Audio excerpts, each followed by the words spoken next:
Bonjour, aujourd'hui je vais me permettre de donner des informations qui, je pense, sont à ma disposition d'un point de vue religieux et spirituel, qui ont intéressé une personne que je trouve très sympathique, que j'ai croisée aujourd'hui dans la rue. Et je voudrais apporter quelques informations pour les gens qui ne comprennent pas bien ce que c'est que le paradis et l'enfer. Pourquoi il y a des gens qui se font cramer la gueule pendant très longtemps, pourquoi d'autres pas. Il y a beaucoup de choses qu'on peut dire, mais il y a plusieurs choses qu'il faut comprendre qui peuvent aider à comprendre les peines que subissent les gens, pourquoi des gens vont en enfer. Et parfois ça peut faire surréagir les gens de savoir que quelqu'un va en enfer. Je vais vous dire plusieurs choses.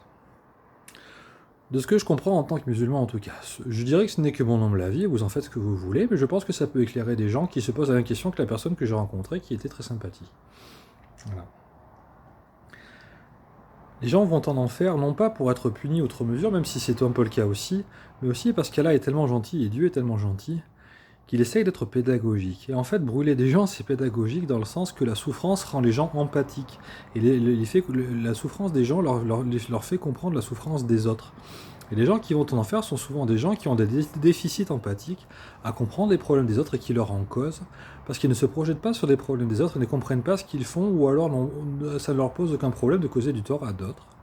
Et les personnes qui causent du tort à d'autres sans en prendre ombrage le moins du monde, on a besoin de leur expliquer les choses. Et ce n'est pas vraiment une menace en soi, même si une personne qui dirait ça avec quelqu'un d'autre dans la rue, ou dans la vie, ou voilà, avec une arme dans les mains, aurait une approche peu pédagogique de la chose, je pense, la plupart du temps dans la vie sur Terre. Les entités spirituelles et Dieu ont une autre vision de la chose, et pour eux c'est pédagogique dans le sens que la souffrance rend empathique. Et une personne qui souffre en enfer comprend mieux le tort qu'elle a causé, et comprend mieux comment il faut qu'elle se repente et comment elle s'en sort. Et pourquoi je vous dis ça? Parce que l'enfer peut être d'une durée infinie pour certains êtres, mais ce sont des êtres très précis qui font un tort assez infini aussi. La plupart des gens ne causent pas de tort infini non plus.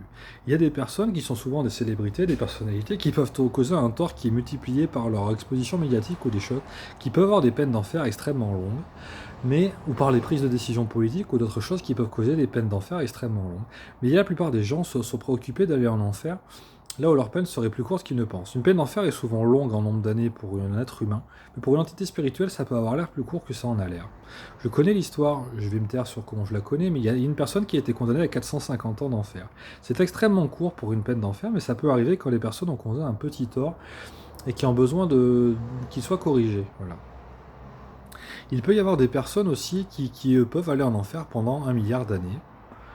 Il peut y avoir des personnes qui peuvent aller en enfer pendant 450 ans.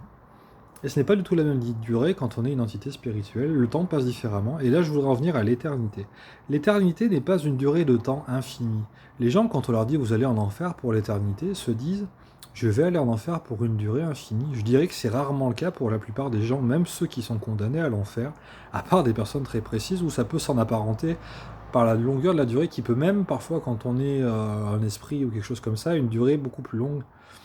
Mais en fait, l'éternité, ça ne veut pas dire un temps infini, ça veut dire une absence d'écoulement de temps. J'explique. L'éternité, ça veut dire une absence d'écoulement de temps. Ça veut dire qu'en gros, c'est Dieu qui décide du début et de la fin des choses. Et ce n'est pas les secondes qui s'égrènent sur votre monde qui vous le dictent. Ça veut dire que, en gros, ça veut dire Dieu décide de la durée que ça dure. En fait, Dieu peut estimer que vous avez purgé une peine en enfer qui a été d'une certaine durée. Il peut dire, mettons que ça fasse cette durée-là, mettons que j'accélère par-ci, que je ralentisse par-là. Mettons que ça corresponde à la durée que je me figurais pour la personne et que voilà. En fait, on donne des peines de. Les gardes du paradis peuvent donner des peines d'enfer. Et au passage, ne négociez pas avec les gardes des paradis. Ils ont la moustache qui frise pas du tout. Soyez le plus honnête possible. Soyez le plus honnête possible. Ne cherchez pas à feinter ou à gratter à profiter de l'incompréhension de leur part, et il y en a que vraiment très peu, voire pas du tout. Et s'ils se rendent compte de quelque chose, vous le paierez trop cher. Et généralement, ils comprennent tout très bien. On va dire qu'ils ont l'habitude de se faire blouser, d'avoir des tentatives de se faire blouser. On ne leur fait pas. On ne leur fait pas du tout. Et on va dire qu'ils ont un avis qui est un. Voilà. Ils ont un avis assez monolithique sur comment ils conçoivent les choses. Je connais un peu le sujet par la chance que je peux avoir de connaître certaines choses. Ne négociez pas comme un petit plaisantin avec des gardes du paradis. Les gardes du paradis et d'autres anges ou des anges ou certaines entités peuvent participer de votre peine d'enfer ou votre niveau au paradis. Car au paradis, il y a aussi des degrés. Il y a des gens qui se disent au paradis, quelqu'un y va, moi aussi, mais en fait, j'ai plus œuvré que lui dans ma vie. Et bien, figurez-vous que c'est tenu compte, il en est tenu compte au paradis. Et en fait, il y a des gens qui sont à différents degrés dans le paradis et qui bénéficient de plus ou moins de privilèges, enfin de privilèges, c'est pas des privilèges justement, qui bénéficient de plus ou moins de récompenses, on va dire. Et même si personne n'est vraiment malheureux au paradis, il y a des gens qui s'amusent plus que d'autres aussi. On va dire, ce n'est justement pas inégal, et les êtres, quand ils meurent, comprennent assez bien ce qui leur arrive. Voilà. Et ils voient aussi ce qui se passe en enfer et se disent, c'est pas plus mal par ici. Il y a souvent il y a une vue de l'enfer depuis le paradis qui permet aux gens de bien comprendre à l'endroit où ils sont, et même s'ils ne sont pas au dernier étage du paradis, on va dire qu'ils comprennent qu'ils sont quand même du bon côté. Il y a différentes choses. Il y a des degrés en enfer aussi. On va dire, le chemin vers le paradis est un petit sentier, et le chemin vers l'enfer est une grande autoroute où les gens roulent très vite avec des grosses voitures, souvent d'ailleurs. Ils font un concours et font des bras d'honneur à ceux qui roulent trop lentement, je dirais même. Je vous dirais, ne soyez pas trop pressés. Et voilà. Où je voulais en venir, c'est que l'éternité, c'est une durée qui en fait peut ne pas être infinie. Elle peut l'être. On va dire le diable, je le vois mal. Je vois mal se pointer au paradis au bon moment, dire bonjour, ça va, ça va, je suis tranquille. On va dire que ça va durer un bon bout de temps, c'est sûr. Des êtres qui ont commis des petites erreurs, ou qui ont mal prié, ou qui ont pas été assez croyants, ou voilà. Les mécréants ont une peine d'enfer qui peut être assez longue en fonction des mauvaises actions qu'ils exercent, mais ce n'est pas vraiment la peine maximale non plus, je pense. Sans trop me tromper, je connais pas tout par cœur, on va dire. Je ne connais que ce que je peux connaître. Je ne suis pas introduit à tous les détails de la chose. Je dirais qu'à de mécréants, on ne marque pas beaucoup de points, c'est sûr.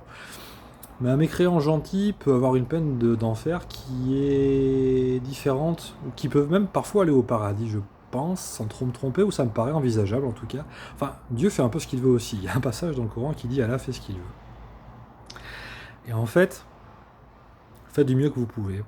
Et si vous ne croyez pas en Dieu, agissez selon vos valeurs et vous serez jugé selon elles, et selon votre absence de croyance en Dieu, alors qu'il y a quand même beaucoup de choses qu'on peut regarder autour de soi en se disant, ça fait quand même beaucoup, c'est ce que j'ai tendance à me dire. Voilà. Je fais un peu de catéchisme, si je peux me permettre aujourd'hui, ça en a un peu l'air. C'est pour vous expliquer qu'en fait, l'éternité, ça ne dure pas forcément une durée de temps infinie.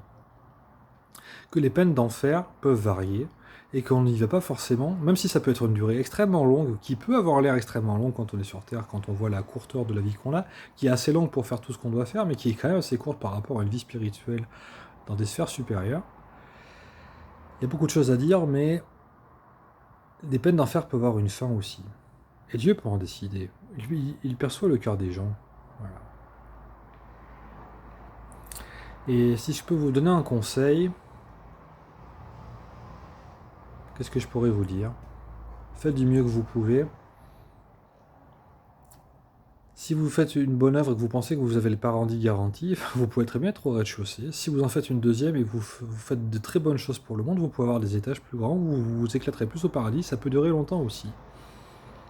On peut évoluer aussi au paradis, me semble, mais c'est pas la même chose que d'avoir œuvré avant, tant qu'on avait le libre arbitre et les choix à faire dans la vie, d'agir sur une chose, ou sur plutôt une chose ou plutôt une autre, plutôt se quereller et regarder un match de foot, ou plutôt sauver le monde, on va dire. Il y a des vies qui sont différentes. Et il est tenu compte de tout.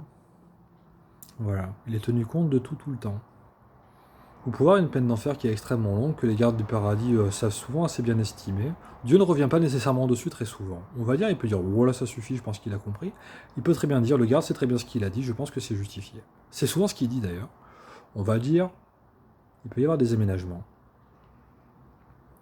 Mais ne comptez pas outre mesure dessus non plus, et surtout, voilà, au bout d'un moment, la souffrance, c'est pas un très bon indicateur de la qualité de correction des gens. Et Dieu préfère juger les gens quand ils ont leur libre arbitre de choisir ce vers quoi ils tendent, plutôt que de les juger après sur les réactions qu'ils ont quand ils souffrent, parce que c'est souvent un peu les mêmes. On va dire c'est un peu fait pour. Ça fonctionne aussi, mais comment dire, c'est un peu prévu aussi pour être une punition. C'est pas juste pour corriger les gens. Ça a vocation en partie pédagogique d'expliquer aux gens les erreurs qu'ils ont faites et pourquoi il ne faut pas les commettre et les mettre dans le bon chemin et dans la voie de ceux qui seront allés au paradis sans avoir eu l'idée, si on peut dire, sur Terre, de mettre en œuvre les choses pour y accéder. Mais, comment vous dire? C'est à peu près tout ce que je voulais vous dire sur le sujet. Voilà. C'est une personne qui discutait avec moi dans la rue et qui ne comprenait pas certaines choses. Je pense que c'est important à comprendre. Le paradis, ça a l'air un peu... L'enfer, ça a l'air un peu vache. On se dit se faire cramer la gueule à répétition, ça a l'air douloureux. Ça se situe dans une échelle de temps où on estime une durée de temps au niveau de votre jugement quand vous vous pointez devant la porte, ou devant la porte ou devant d'autres choses, mais ça se situe dans un environnement où il n'y a pas le temps qui s'écoule exactement. Et ça ne veut pas nécessairement dire une durée infinie. Il peut y avoir des peines infinies. Je dirais presque que ça se mérite, si on peut dire. Si vous voulez rivaliser en mauvaises œuvres, ce n'est pas donné à tout le monde non plus. Des durées très très longues peuvent être de rigueur et très souvent, il peut y avoir des milliards d'années. Je pense des millions, des milliards d'années. Ça peut être des milliers, des centaines d'années. Et il y a des êtres pour qui ça peut paraître court, ou enfin court, ça c'est très douloureux, mais personne n'est soumis au même régime, je dirais, au niveau de son jugement. Et chacun en a pour son compte. Et généralement, les gens comprennent assez bien ce qui leur arrive quand ils se présentent et que leur vie est exposée. On va dire qu'il est fait le bilan de ce qu'ils ont fait. Et je dirais que c'est assez compréhensible quand on y est exposé, de ce que j'ai compris. On comprend assez bien ce qu'on a, ce qu'on n'a pas, pourquoi on ne le mérite pas. On n'a pas non plus extraordinairement son mot à dire non plus, je dirais. Mais on comprend généralement assez bien. Et les gens qui ne comprennent pas sont souvent ceux qui vont en enfer. C'est un peu comme quand on est condamné en prison quand on a tué quelqu'un. Et qu'on dit c'est pas juste, je voulais jouer au billard. Ben, en fait, il y a des juges qui seront pas forcément d'accord. Ça peut faire un peu comme ça, je dirais. Il y a beaucoup de situations dans la vie aussi où ça serait un peu court de s'en arrêter là dans le jugement, mais voilà. Il y a différentes choses, voilà. Je connais une dame que j'ai fréquentée dans un hôpital qui s'est fait couper les dents au sécateur. J'ai une certaine idée de ce qui attend la personne qui lui a fait ça. Je pense qu'elle va rôtir un peu, voilà. C'est pas très compliqué à comprendre. Les gens ne sont pas tous bienveillants, voilà. Et les peines d'enfer ne sont pas toutes les mêmes. Je boucle un peu, je pense que je répète, mais il y a des choses qu'il faut comprendre là-dessus. L'éternité, ça veut dire une absence de temps. Ça ne veut pas dire un temps infini. Ça peut faire des durées très longues, mais il est dur pour vous de l'estimer. Et il y a des peines qui peuvent avoir des fins. Un peu comme en prison, mais en plus long. Voilà. Voilà. Ça ne veut pas dire, par contre, qu'on se fait pas cramer la gueule. On veut dire que c'est un peu le projet. Manger de l'arbre de Zaku, manger un arbre qui fait du pu, se faire brûler à répétition. Il y a différentes choses. Il y a des degrés en enfer. Il y a des gens pour qui les braises sont plus chaudes que d'autres. Et même si vous pensez que vous êtes condamné à l'enfer, ben remontez d'un étage du sous-sol. Ça pourrait vous faire vous épargner de la souffrance que vous seriez content de ne pas connaître aussi. Voilà. Si je peux vous donner ma compréhension de l'enfer et du paradis selon ma compréhension de l'islam, qui est ce qu'elle est, voilà.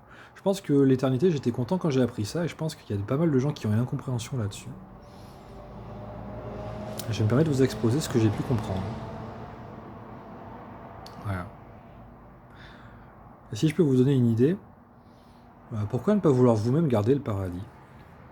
Après tout, c'est bien beau d'avoir un endroit où se reposer, mais c'est bien qu'il tienne debout aussi. Voilà. Bonne journée.